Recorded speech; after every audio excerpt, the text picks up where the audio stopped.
Let's talk some LSU recruiting. Now, the Tigers finished with a top 10 class in 2025 in there at number 7. And in this video, we're not going to focus on what they lost. In this video, we're going to focus on who has a chance to make an instant impact as soon as they arrive in the Bayou. And I got On3's national scout, Cody Belair, here, and he's going to give us an expert take on which recruits could make an early impact at LSU. But before we get going, guys, do me a favor right now. Hit subscribe to the On3 Recruit channel. This is the best recruiting channel on all of YouTube, so jump on board and hit subscribe. All right, let's bring in On3 national scout, Cody Belair. And Cody, we're talking instant impact recruits here for LSU coming out of this 2025 class. Who you like?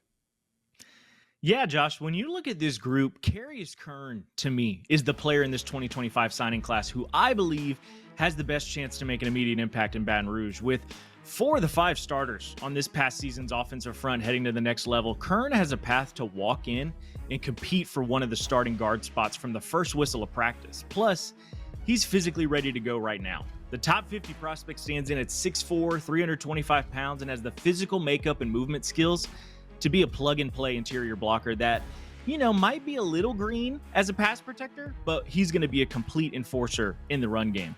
A couple other prospects that I think can make immediate impacts, even though they may have slightly more muddy journeys to starting roles as freshmen, would be the 5-star duo of DJ Pickett and Harlem Berry. And believe me, if LSU secondary coach Corey Raymond could build him in a lab, then DJ Pickett is exactly what would come out. He's 6'4", 185 pounds with 10.6 100-meter speed with elite fluidity and ball skills.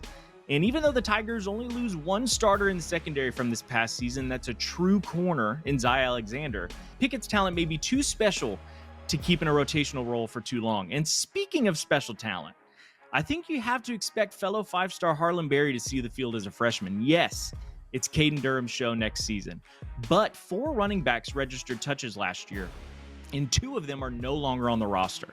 I expect Harlem Berry to spell Caden Durham next season and carve out a role in the passing game and on third downs. He's too dynamic in space and has the ability to score every time he touches the football. And Josh, as you know, if you have a player like that on the roster, they do not stay on the sidelines too often. No, and that's why you guys had them ranked as number 1 players at their position. So that being said, we know the instant impact. You just gave us guys that are going to come in and contribute right away, but somebody from this commit list, somebody that's going to have a good career, but maybe doesn't contribute in year 1. Cody, who you got? Yeah, I think this is a sneaky pull here, Josh, and I'm going to go with J.D. LaFlore. LSU arguably had their most productive tight end in the school's history in Mason Taylor this past season. He's going to go head to the NFL, and they signed a freakish 2024 5-star freshman, Trey'Dez Green, last season, who ended up becoming an impact freshman himself, becoming a phenomenal pass catcher as a tight end, but his skill set is as a pass catcher and receiver.